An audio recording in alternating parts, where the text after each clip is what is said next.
6 years ago this month, an armed gunman killed 11 people at the Tree of Life Synagogue in Pittsburgh, the worst massacre in the history of the American Jewish community. CBN's Wendy Griffith spoke with a security expert who was there. He explains who he now targets for full-time training and what to do in a worst-case scenario. We train the community to survive 3 to 5 minutes. And why do we do that? It's that magic time when something bad happens and law enforcement is called. What is the protocol? It's run, hide, fight. As Pittsburgh's first Jewish communal security director, Brad Orsini will never forget Saturday, October 27th, 2018. It was a rainy morning. We all went down into our sanctuary space. I turned around and there was the man with the gun. Shots fired, shots fired. They have an active shooter in the building. It was an unimaginable worst case scenario for the Jewish community that an individual went in with a high power rifle, an AR-15, and just shot people while they're praying. At their most vulnerable, 11 people lost their lives, 9 families. There were 2 brothers and a husband and wife. And it was a horrific crime scene. Orsini said it could have been worse had congregants at Tree of Life Synagogue not been trained.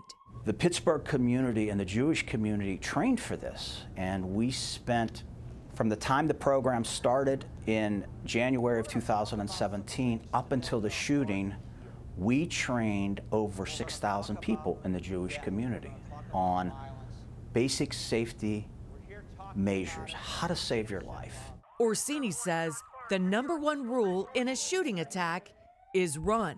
It's hard to hit a moving target and give them statistics. If somebody's moving, even a trained professional might have trouble hitting a moving target. That's why active shooters are so successful, because people lay on the ground and they're executed.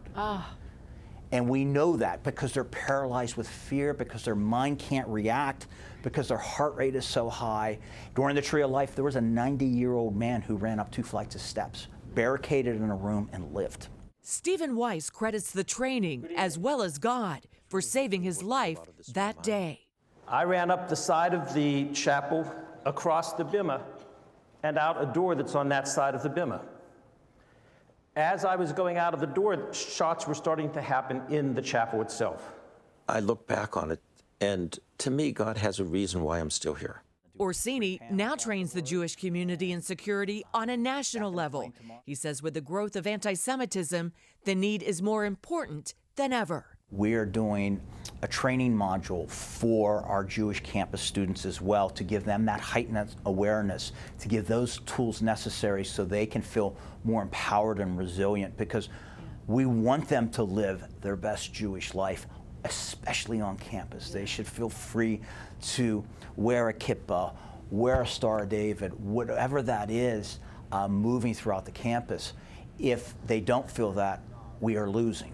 As the threat of more widespread violence grows, combined with students back on campus and Jews celebrating the high holy days, Orsini says the priority is to be prepared and remain vigilant. We're encouraging the community, we're begging the community, if you see a sign of hate, report it to us, and we will make sure we assess it and get it to law enforcement if actionable.